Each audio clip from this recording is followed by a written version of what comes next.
What's up? Hello. My name is Liz and you're watching for Booking Out Loud. So today I am filming my February wrap-up. However, I did film a mid-month update, and I have to admit I don't know if this month it was a good idea to film the mid-month update.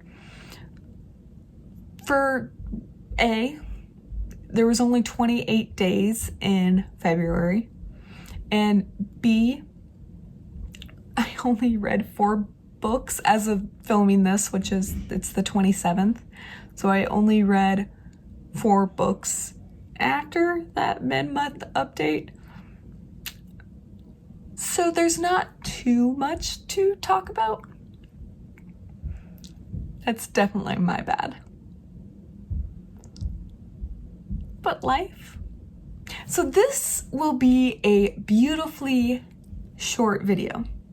And like always, I will link my mid-month update above and below if you want to check that out. I will not be talking about the books I've already talked about in this video. So if you want to see the majority of the books that I've read this month, I would check out that video and ignore this one, I guess. But I will be doing stats, which is always fun. So let's just get started with the stats and then I'll talk about my 4 books. Woo! So the format of the books that I read this month, I will put that beautiful graph over here. I read 2 audiobooks, and then I read a majority of ebooks this month and a couple of physical books. I don't think I actually said how many books I read this month. As of filming this video on the 27th of February, I have read 18 books this month, which is a lot less than what I've been doing, which is okay by me. I've done a lot of thinking and I do not want to be stressed by reading too many books, and I think around 20 books a month is a really good number for me, especially if, like this past week, the last week of February, I get really stressed during the week and I just can't pick up a book. Or maybe during the weekend I get a migraine or I have a lot to do. Things happen in life, right? So 20 books around is like a perfect number for me. So let's just keep it that way. All right, now that tangent's over. So the genres that I read this month, we have a lot of fantasy, which is normal for me. And then I have a 3-way tie for my second, which is going to be nonfiction, mystery, and romance. I read some great mysteries this month, and I read some great romance and nonfictions this month. A notable great nonfiction this month was Cannibalism. Highly suggest that one. And then, of course, I read some contemporary, some classic, historical fiction, and horror. Nothing unusual there. Lengthwise, again, nothing too out of the ordinary. I didn't read anything incredibly short and nothing incredibly long. My longest book, I think, was 650 some pages. And my shortest book was The Last Night in Montreal, which was 230. And a majority of my books were in the 300s, which, again, very typical for me. And then what you all have been waiting for is my ratings. I read 1 2-rated book, which, it was so unmemorable, I don't even remember what it was. Go figure. And then a majority of my books, once again, were in my 4 and 3.5 star rated. So not a horrible month, but again, not my best. I'm really hoping in March I will finally reach that coveted 5-star book at some point. I've been in a dry spell. I need my 5-star books at some point. Excuse me 1 second. That sun is killing me. So besides that, those were all of my beautiful ratings for this month of February. Not a horrible month, not my best month, but not horrible. I will take it. Now looking at the books that I should probably get it. I love that it's right there. Looking at the books that I read after my mid-month wrap-up, they were pretty good. I mean, they weren't horrible. They weren't my favorite books from this month, but they weren't horrible. The first one I read after that mid-month wrap-up was River of Stars by Gabriel K.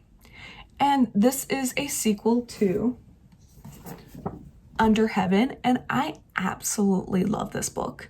It made me fall in love with Gabriel K as an author, and I am so disappointed in myself for not exploring more of his work after this book. It took me years and years to even pick up the sequel as of this year. And I did do a reread of Under Heaven in January. So I was really excited and really anticipating River of Stars. And I have to say, I was a little bit disappointed. Don't get me wrong, really great book and very politically focused. And I think that's where I had a problem with this book, because I was expecting more war focused, I guess, and more character driven, but less politically driven, if that makes any sense. And I think that disappointment led to me rating this book a little lower than I would have expected. And I might just have to pick it up later when I know what I'm expecting getting out of this book and try it one more time, because again, it's beautifully written. It has some great lines in this book. However, it just wasn't what I wanted or wasn't what I was expecting at the time. And that's just my life, because always. Let's just put this back. Beautiful. Okay, so the next book I finished this month was Trail of Lightning by Rebecca Roanhorse.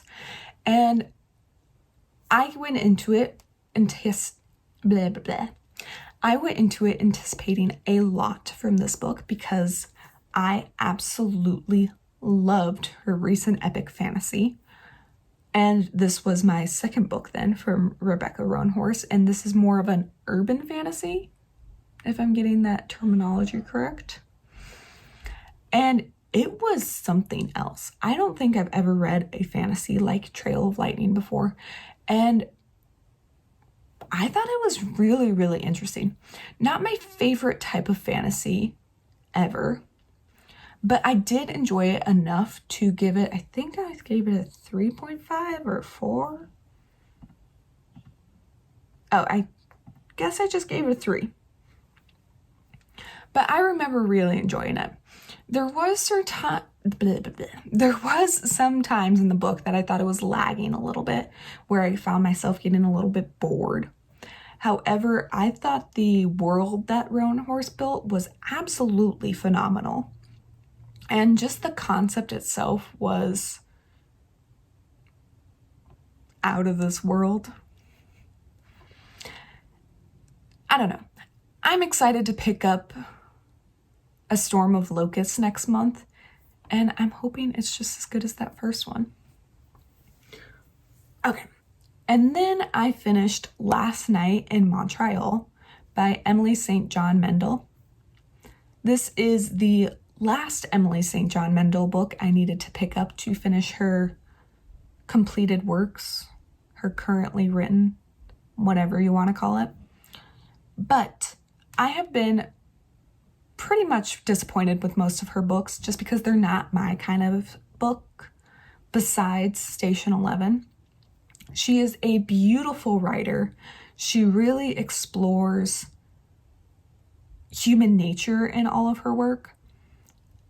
However, it just didn't get me until this book. Last Night in Montreal, I can't explain it because, again, it's not my typical book, and that's why honestly, I will pick up any type of book because you never know when something will catch you. But it is such a, excuse my language, it's a mindfuck. Point blank. You think you're reading one story, and then that ending just like turns you on your head, and you're like, no, I'm reading this other book. I'm still thinking about it, and honestly, I'm probably gonna read it again. Maybe later this year or next year, depending on how I'm feeling. It was great. I loved it. And honestly, considering that ending, I question my sanity once again, because it was also pretty violent. You know me. At this point, if you don't know how I enjoy violence and carnage, what are you doing on my channel?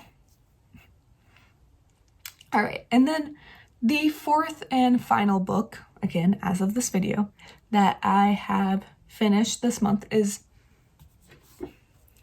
100 Years of Solitude by Gabriel Garcia Marquez. And this is a book I have had on my shelves for probably a decade now. But I am doing a buddy read with Amy from A-Star Reads, and this book is weird, okay? I noticed myself throughout this whole book struggling to know which character's which, because it's following this family that uses names over and over again. And so I'm struggling to know which generation is which. I'm struggling to follow who's who, because like time is not linear in this book from my understanding. And it has been so nice to read this with Amy because she is keeping me on track in this book. It is a fantasy realism book, surrealist fictional fantasy. I don't even know what to call it. It's a weird book. And don't get me wrong. Okay, no, don't get me wrong. Get me wrong. Someone explain this book to me. Someone explain the like lesson in here, because I finished it today actually, and I am just, I can't explain it, but I love the ending for some reason. I loved how it ended, but I can't tell you why I loved how it ended. I thought it was like a complete circle. I got that. But I am not a literary buff. I use reading as an enjoyment, but I don't like to analyze books anymore. I used that in high school and in college, and now I'm done. So someone explain this book to me in the comments, and I'm hoping me and Amy can really dive into this book tomorrow when we meet about it. And I think I'm going to leave that there. But this was my last book for this month. A lot of markings, so we'll see. But that was my reading month. Sorry that this experiment, at least for this month, wasn't as complete as I wanted it to be. Next month, I think I will continue trying the mid-month update with the final update at the end of the month, just because it's not an experiment if I only do it one time. So we'll see how that goes, and we'll just continue. I hope you all had wonderful, wonderful reading months as well, and I will see you next time. Have a wonderful day. Bye. You think you're reading one story and then Johnson & Johnson just approved a drug. Anyway.